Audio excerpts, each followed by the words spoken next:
بسم الله الرحمن الرحيم. السلام عليكم ورحمة الله وبركاته.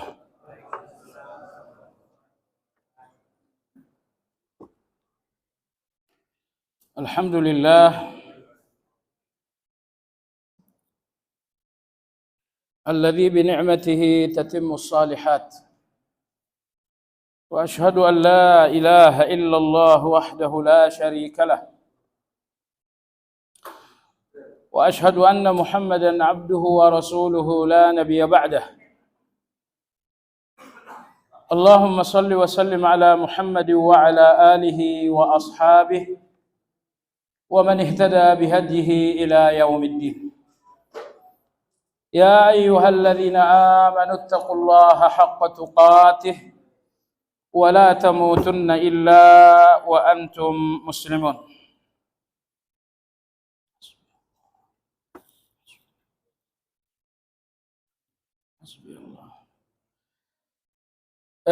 Jamaah sekalian rahimakumullah,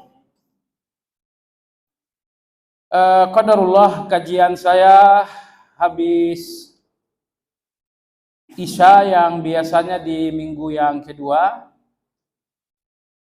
untuk malam ini dimajukan di minggu pertama karena ada halangan kawan yang seharusnya mengisi malam ini.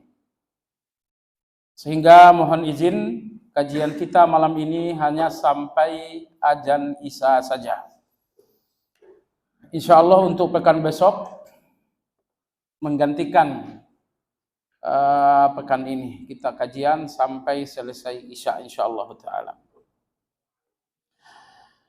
Kajian akidah kemungkinan sebentar lagi akan selesai dengan kitab Al-Wajiz ini.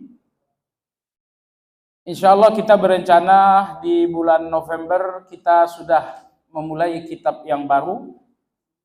Dalam hal ini adalah Aqidah Wasithiyah yang ditulis oleh Imam Ibn Taimiyah rahimahullahu ta'ala. Kita menganjurkan agar setiap jamaah memiliki buku tersebut dalam bentuk matan saja. Kalau Anda ingin membeli yang syarah, dipersilahkan juga. Tapi yang dianjurkan sekali adalah cukup matannya saja. Baiklah, kajian akidah malam ini masih melanjutkan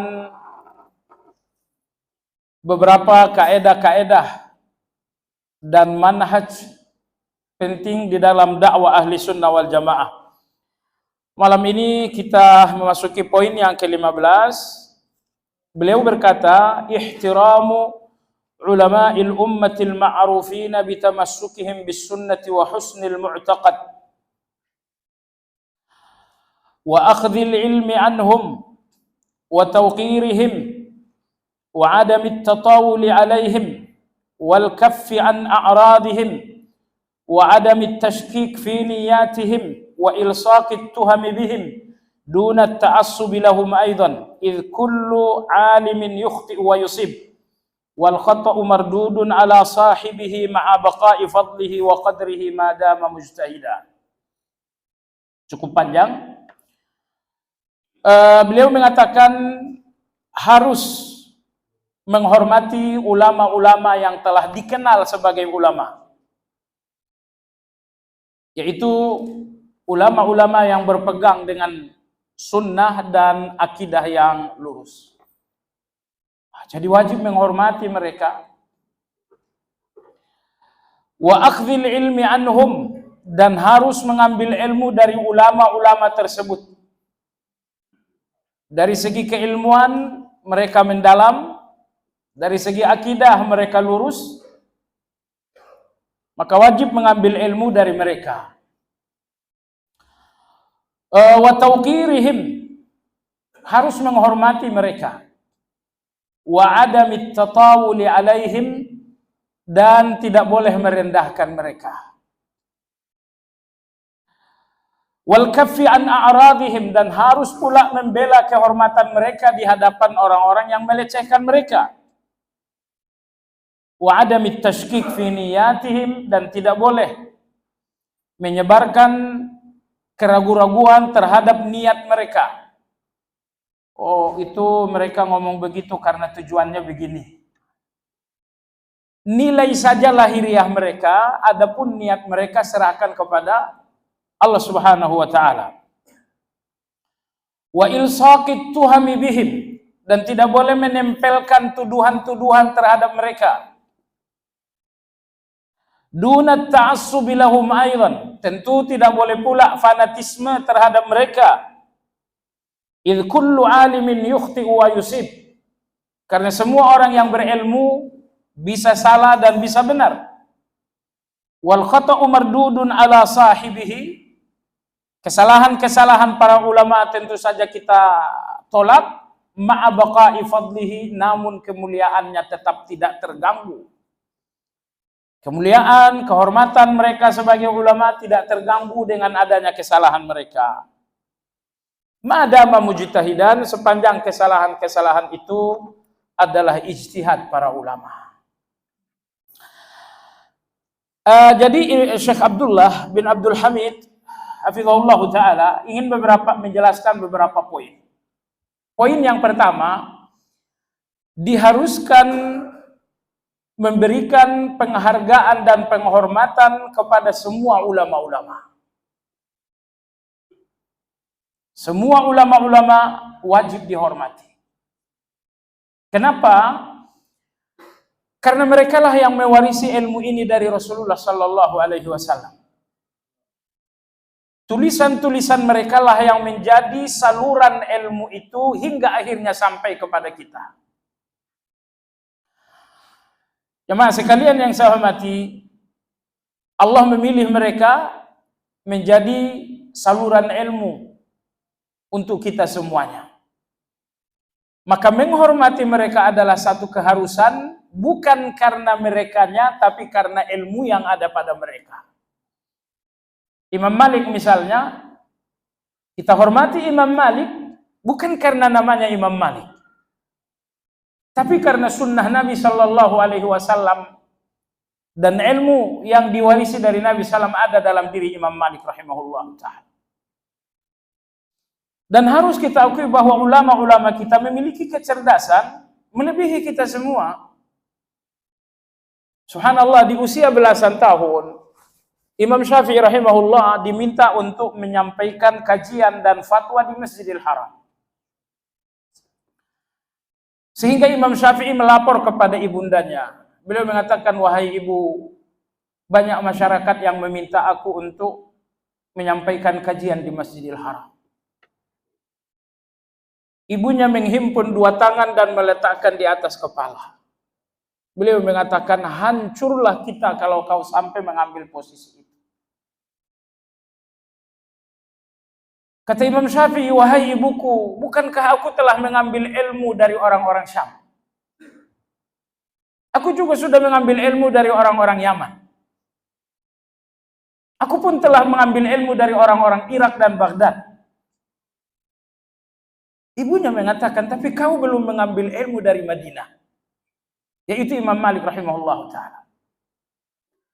Sebelum engkau mengambil ilmu dari Imam Malik, kau belum ada apa-apanya. Akhirnya ibunya mengatakan, kau harus pergi ke Madinah berguru dengan Imam Malik. Imam Syafi'i rahimahullah ta'ala, baik, saya setuju. Ibunya mengatakan, tapi kamu tidak boleh bertemu Imam Malik sebelum menghafal kitab Muwatta. Ibunya Syafi'i mengatakan, saya nggak punya bukunya. Ibunya mengatakan, silakan pinjam. Maka dia meminjam kitab Muwatta yang terdiri dari 4 jilid, terdiri dari 370 bab, semuanya hafal luar kepala dalam 4 malam. Bukan 4 bulan, dalam 4 malam. Jadi, ana ingin katakan kepada antum jamaah sekalian, karomah terbesar pada ulama-ulama kita adalah ilmu mereka. Itu karomah terbesar mereka. Mungkin Imam Nawawi Anda nggak pernah dengar cerita bahwa dia bisa berjalan di atas air. Imam Syafi'i tidak terdengar pernah terbang di atas udara. Itu semuanya karomah murahan. Karomah terbesar para ulama adalah ilmu mereka. Baik. Syekhul Islam Ibn Taimiyah rahimahullah ta'ala, seorang ulama yang juga tiada tanding pada zamannya. Begitu kata Imam Ibnu Qayyim rahimahullah ta'ala. Beliau mengkaji agama Nasrani, akhirnya beliau lebih memahami Nasrani dari para pendeta. Maka beliau menulis kitab Al-Qaulus Sahih Liman Baddala Dinal Masih. Beliau bantah semua kesesatan orang-orang Nasrani. Kemudian beliau belajar kita orang agama Yahudi, dan akhirnya beliau lebih memahami Yahudi daripada para rabi-rabinya. Dan beliau pun menuliskan kitab membantah segala kesesatan-kesesatan Yahudi. Kemudian beliau belajar falsafah, dan akhirnya beliau menguasai falsafah melalui semua ahli falsafah yang hidup di zaman itu. Selanjutnya beliau menulis kitab Dar'u Ta'arudil Aqli wan Naqli untuk membalas mereka, untuk membantah falsafah. Maksudnya Minhajus Sunnah dalam membantah mereka. 9 jilid. 9 jilid. Kemudian beliau memahami Ar-Raziyah ataupun Asy'ariyah Ar-Raziyah. Antum tahu Asy'ariyah ada 2 level. Asy'ariyah mutaqaddimun, mereka adalah pengikut Imam Abu Hasan Al-Asy'ari. Mereka ahlu sunnah insyaallah ta'ala. Lalu Asy'ariyah mutaakhir, mereka adalah pengikut Imam Ar-Razi. Imam Ar-Razi mencampur adukkan Asy'ariyah dengan falsafah. Syekhul Islam rahimahullah ta'ala mengkaji Asy'ariyah Raziyah ini, dan akhirnya beliau menguasai dan mengalahkan orang-orang yang ada di zaman, ulama yang ada zaman itu. Maka beliau menulis kitab Dar'u Ta'arudil Aqli wan Naql sekitar 9 atau 12. Jadi tidak ada ilmu yang beliau dalami, melainkan beliau menjadi ahli, melebihi ahli di zaman itu. Jadi maksudnya adalah ulama-ulama kita dari segi kecerdasan memang di atas kecerdasan kita semua. Kalau Anda bisa menghafal Muwatta selesai dalam 4 malam, ya boleh, silakan Anda jadi ulama. Baik jemaah sekalian yang saya hormati, maka di sini beliau mengatakan wajib memberikan penghormatan, wajib memberikan penghargaan, memberikan takzim kepada semua ulama-ulama terdahulu. Wa adamut tatawuli alaihim, enggak boleh merendahkan mereka karena kesalahan mereka. Enggak boleh merendahkan mereka karena kesalahan mereka. Allah tidak memberikan kesempurnaan kepada siapapun, termasuk kepada Nabi-Nya sallallahu alaihi wasallam. Hanya saja Rasulullah SAW dalam penjelasan agama, Allah memberikan beliau maksum. Nah, adapun umat ini tidak ada yang maksum kecuali ketika umat ini berijma. Saya ulangi, umat ini tidak ada yang maksum kecuali umat ini berijma. Tapi kalau ada satu pendapat yang disimpulkan oleh umat melalui ijma, pendapat ini maksum, mustahil salah. Nah, adapun ijtihad dan pendapat-pendapat yang tidak bersifat ijma, bisa salah, bisa benar. Hanya saja ulama lebih dekat kepada kebenaran dan kita lebih dekat kepada kesalahan. Nah, di antara kekacauan sekitar 2 bulan lalu lah di tanah Arab, ada seorang ya salafiyah, tapi terlalu lancang berbicara tentang Imam Nawawi rahimahullah ta'ala. Jadi beliau mengatakan dalam podcastnya bahwa Imam Nawawi nggak layak dijuluki sebagai imam. Ya, dan ini beliau pelajari dari guru beliau yang bernama Fulan bin Fulan. Kata beliau, imam itu adalah ikutan. Dan Imam Nawawi dalam akidah tidak di atas jalan kaum salafus saleh. Karena Imam Nawawi di dalam akidah anggaplah Asy'ariyah, berarti dalam hal ini dia bukan imam. Jadi jangan lagi kata beliau menyebut Nawawi sebagai imam. Bahkan sampai ada satu tulisan itu berbunyi penjelasan Imam Al-Allamah Fulan bin Fulan tentang kesalahan An-Nawawi. La haula wala quwata illa billah. Gurunya dia dinamakan Imam Al-Allamah. Terhadap Nawawi kata kesalahan Nawawi. Ini kelancangan yang sangat luar biasa jamaah sekalian yang saya hormati. Jadi salahnya ulama kita dalam satu masalah, meskipun masalah akidah, tidak mengurangi kehormatan mereka sehingga kita nggak boleh merendahkan mereka. Baik, tinggalkan Imam Nawawi, ambil contoh lain. Imam Ibnu Khuzaimah rahimahullah taala. Beliau dijuluki dengan Imamul A'immah. Muhammad Ibnu Khuzaimah rahmatullah alaih. Bukankah ia menyimpang dalam menafsirkan hadis bentuk? Yang dimaksud dengan hadis bentuk, sabda Nabi sallallahu alaihi wasallam, "La tadribul wajah fa innallaha khalaqa Adama ala suratihi."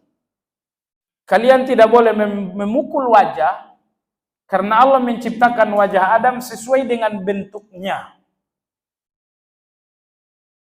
Allah ciptakan wajah Adam sesuai dengan bentuknya. Nya siapa?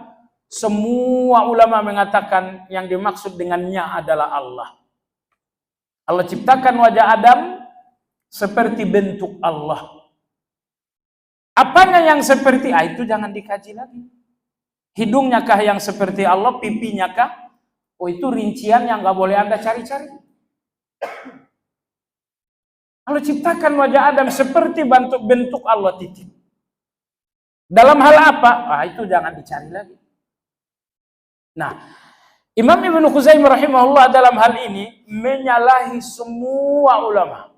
Beliau mengatakan Allah menciptakan Adam sesuai dengan bentuk Adam. Maka Imam Ahmad mengatakan, nggak ada gunanya hadis ini kalau itu penjelasannya. Allah ciptakan Adam sesuai bentuk Adam. Ya iya. Nggak ada gunanya penjelasan hadis itu. Baik. Kekeliruan Imam Ibnu Khuzaimah dalam hal ini, apakah kita kemudian lancang mengatakan bahwa Ibnu Khuzaimah bukan imam? La haula wala quwata illa billah. Jemaah sekalian, meski orang-orang terdahulu keliru dalam masalah yang memang ijma, bahkan masalah akidah, tetap Anda nggak boleh merendahkan mereka. Saya berikan Anda contoh yang lebih vulgar. Setelah Utsman radhiyallahu anhu wafat, siapa yang menjadi imam, pemimpin? Jawabannya Ali radhiyallahu anhu. Anda pasti tahu cerita bahwa Aisyah radhiyallahu anha membawa pasukan yang sangat besar melawan Ali sehingga terjadilah perang Mauqa'atul Jamal. Pasukan Aisyah bukan 200, lebih 1000. Melawan pemerintah yang saat itu pemerintah yang sah, yaitu Ali bin Abi Thalib radhiyallahu anhu. Aisyah radhiyallahu anha salah atau benar? Tidak ada yang mengatakan itu benar. Dan Rasulullah sallallahu alaihi wasallam telah mewanti-wanti peristiwa ini sebelum wafat. Beliau menjelaskannya kepada Ali radhiyallahu anhu. Berarti jalan Aisyah radhiyallahu anha adalah keliru.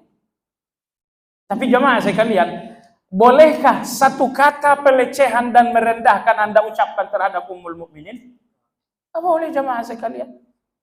Tidak boleh. Nah, ini kaidah penting. Ulama wajib dihormati, kehormatan mereka nggak terkurangi meski dengan kesalahan mereka. Walaupun kesalahan itu menyimpang dalam ijma, walaupun kesalahan itu dalam masalah akidah, kehormatan mereka tidak terkurangi dengan kesalahan itu.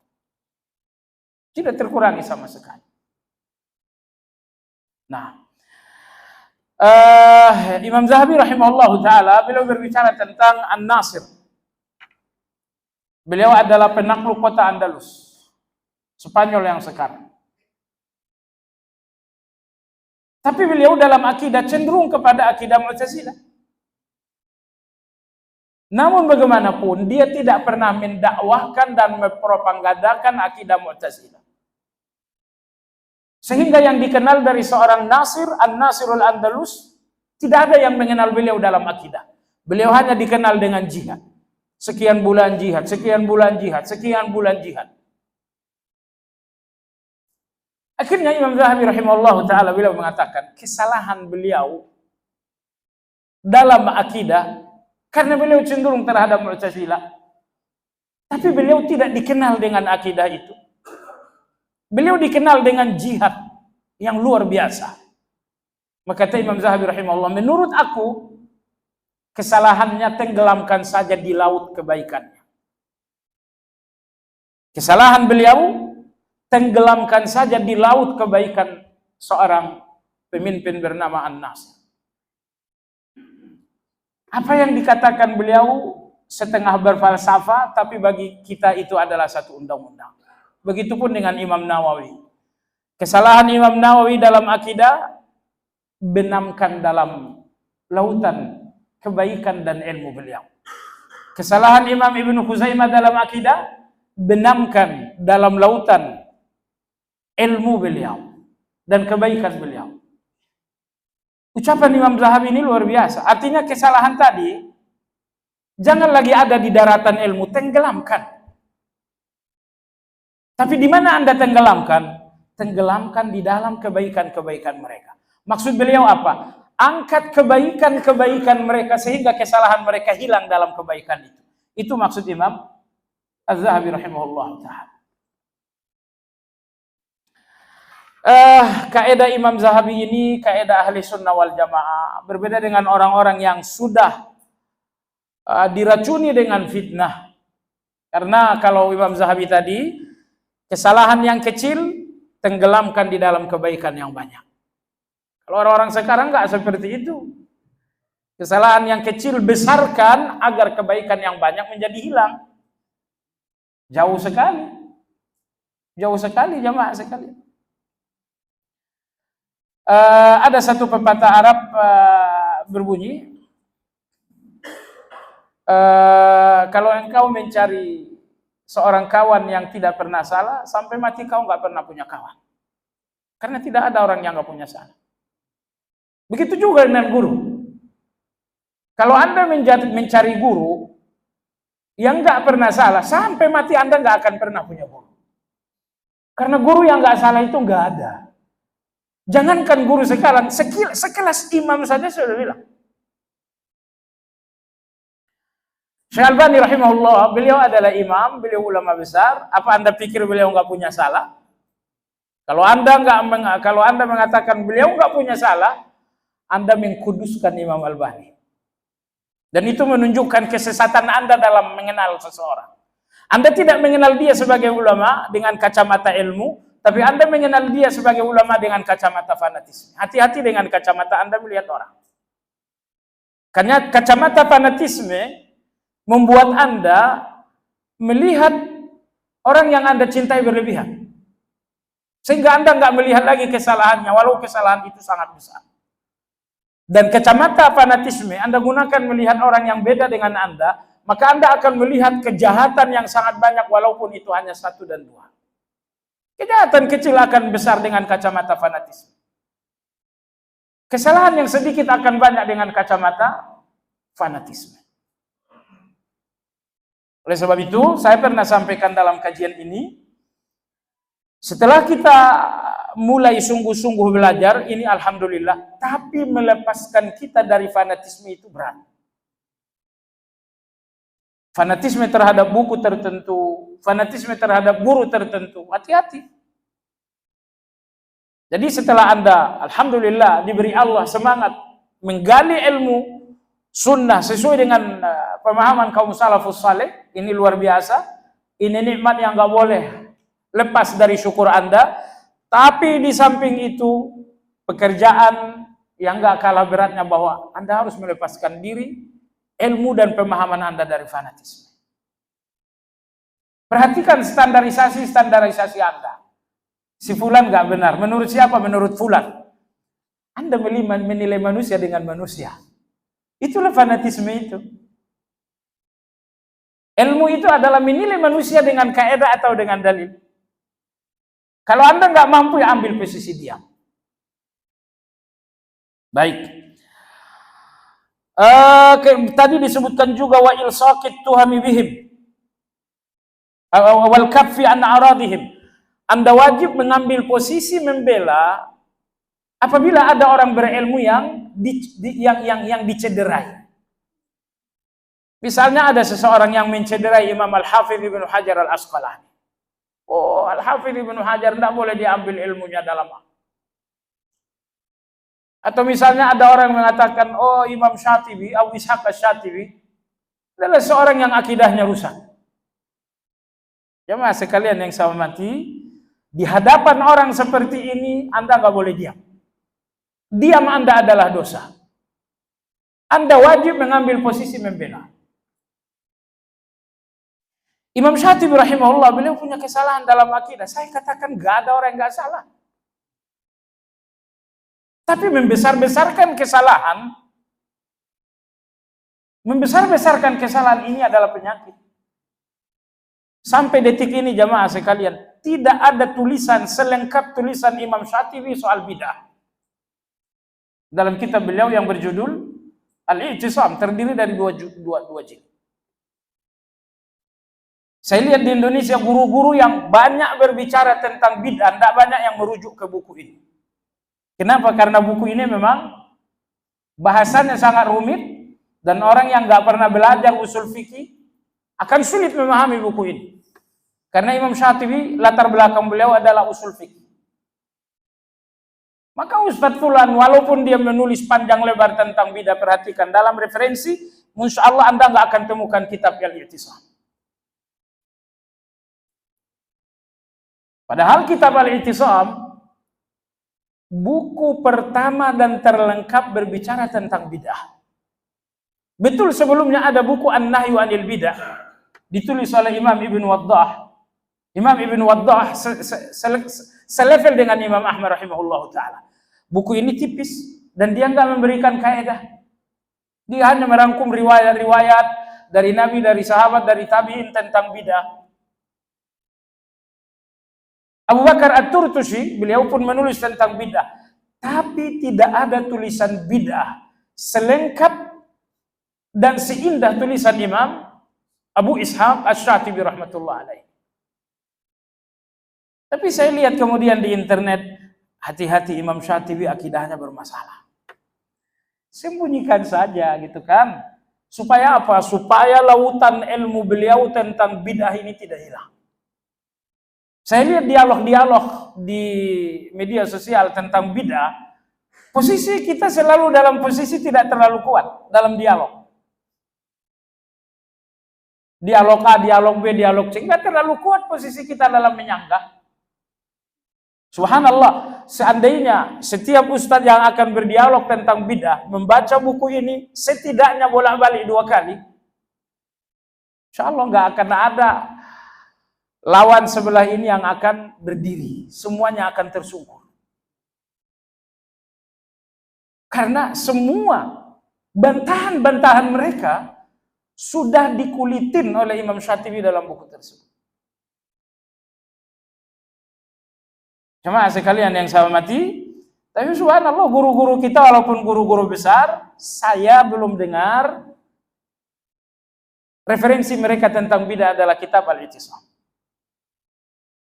Saya nggak tahu penyebabnya apa, tapi setidaknya di media sosial saya lihat hati-hati dengan Imam Syatibi karena akidah beliau bermasalah. Kalau begini modelnya kita buang saja kitab Al-I'tisam. Satu ilmu datang dari Imam Syatibi dan sepanjang sejarah belum ada yang menulis ilmu yang satu ini kecuali Imam Syatibi. Apa itu? Ilmu tentang maqasidus syariah. Ilmu tentang tujuan-tujuan syariat. Misalnya Allah memerintahkan zakat fitrah, maqasid tujuannya apa? Misalnya kita diperintahkan berjenggot, maqasidnya apa? Sepanjang sejarah sampai di tahun ke-600 Masehi belum ada karya tulis yang secara khusus mengupas tuntas tentang maqasid, tentang tujuan-tujuan syariah. Sampai akhirnya datang Imam Asy-Syatibi rahimahullah, beliau menulis tentang maqasidus syariah dalam 4 jilid. Dalam buku yang berjudul Al-Muwafaqat. Baik jemaah sekalian yang sama. Jadi maksud saya adalah bahwa ulama-ulama ini ada kesalahan bahkan dalam masalah akidah. Iya. Mereka manusia, mereka salah. Tapi salah mereka 1, salah kita 5.000.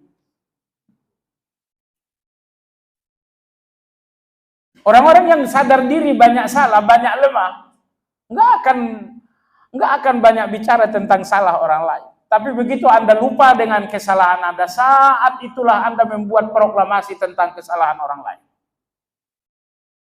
Sehingga orang-orang yang lantang bicara tentang kesalahan orang lain lebih menunjukkan kesalahannya sendiri daripada kesalahan orang lain. Baik. Dalam satu hadis dikhilafiahkan sahih atau tidak, tapi maknanya sahih. Nabi sallallahu alaihi wasallam bersabda, "Man dzabba an 'irdi akhihi ba'adallah an wajhihi an-nar yaumal qiyamah." Siapa yang membela kehormatan saudaranya, Allah akan jauhkan wajahnya dari neraka pada hari kiamat. Itu membela saudara Anda. Apalagi membela para ulama. Nah, Imam Syafi'i rahimahullah dalam kitab Ar-Risalah berbicara tentang polemik yang terjadi di kalangan sahabat antara Muawiyah dengan Ali, antara Aisyah dengan Ali.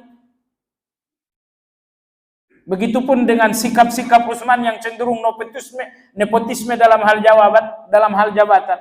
Imam Syafi'i rahimahullah mengatakan wa ma jara bainas sahabati naskutu. Semua kejadian-kejadian yang terjadi di kalangan para sahabat kita diam saja. Kita diam saja. Kenapa? Kebaikan mereka lautan, salah mereka hanya setetes. Orang-orang yang bicara kesalahan para sahabat itu orang yang menepuk air di dulang. Mata Anda sendiri, muka Anda sendiri yang akan basah. Hati-hati jemaah sekalian. Berikutnya kata Syekh Abdullah ilsaqit tuham bihim, enggak boleh menempelkan tuduhan-tuduhan terhadap mereka. Subhanallah, ini sangat penting. Imam Nawawi salah, misalkan dia melakukan takwil, iya, katakan dia melakukan takwil, dan jangan melabeli Nawawi sebagai Asy'ariyah. Sepanjang dia enggak mengatakan diri Asy'ari. Anda tahu mentakwil asma wa sifat adalah Asy'ariyah, tapi Asy'ariyah mutaakhir. Asy'ariyah mutaqaddim tidak. Kalau Asy'ariyah terdahulu, Asy'ariyah mutaqaddim mereka mengikuti Imam Abu Hasan Al-Asy'ari. Adapun Asy'ariyah mutaakhir mereka mengikuti Imam Ar-Razi. Jadi Asy'ariyah mutaakhir mereka mengharuskan takwil terhadap asma wa sifat yang mutasyabih. Dan Imam Nawawi rahimahullah terjebak dalam hal ini. Tugas Anda adalah katakan Imam Nawawi melakukan takwil. Ya, silakan. Tapi bahwa Anda melabeli Nawawi sebagai Asy'ari, jangan. Kalau ada kesalahannya, ya salahkan kesalahan itu. Tapi bahwa kemudian labelisasi itu jangan. Tidak semua orang yang memiliki pemikiran khawarij berarti dia khawarij. Tidak semua orang yang berpikiran Asy'ariyah berarti dia Asy'ari. Tidak setiap orang yang punya pemikiran Murji'ah berarti dia kita labelisasi sebagai Murji'ah. Maka nasihat Syekh Abdullah di sini sangat penting. Salahkan ulama tapi jauhi labelisasi. Misalnya Imam Ibnu Khuzaimah, beliau keliru dalam menafsirkan hadis tadi. Jelaskan kekeliruan itu agar orang tidak terjebak, tapi kemudian Anda lakukan labelisasi. Oh, ini Imam Ibnu Khuzaimah ini menunjukkan beliau adalah Jahmiyah. Beliau Mu'attilah, kaum yang menolak sifat Allah Subhanahu wa taala. Oh, Anda terlalu jauh. Sebutkan kesalahannya agar orang tidak terjebak, tapi bahwa Anda labelisasi beliau, dia Asy'ari, dia Jahmiyah, dia Khawarij. Anda mau nanya, ketika Aisyah radhiyallahu anha membawa pasukan lebih 1000 melawan Ali bin Abi Thalib. Anda tahu ini adalah orang Khawarij. Ini akidah orang Khawarij, betul? Tapi apakah Anda berani melabalisasi Aisyah radhiyallahu anha demikian? Beliau terjebak di atas jalan Khawarij, tapi bukan berarti beliau Khawarij. Kita salahkan beliau, tapi nggak perlu labilisasi. Imam Sa'id bin Jubair, begitupun Imam Hasanul Basri. Beberapa tabi'in lain ikut terjebak melakukan pemberontakan terhadap Hajjaj. Pemberontakan terhadap kekuasaan yang zalim adalah jalan Khawarij. Beberapa ulama tabi'in terjebak di sana. Apa lantas Anda melakukan labilisasi? Tidak. Jadi ulama-ulama kita salah, tapi Anda tidak boleh melakukan labilisasi. Demikian kajian kita, semoga bermanfaat. Subhanakallahumma bihamdika asyhadu an la ilaha illa anta astaghfiruka wa atubu ilaik. Assalamualaikum warahmatullahi wabarakatuh.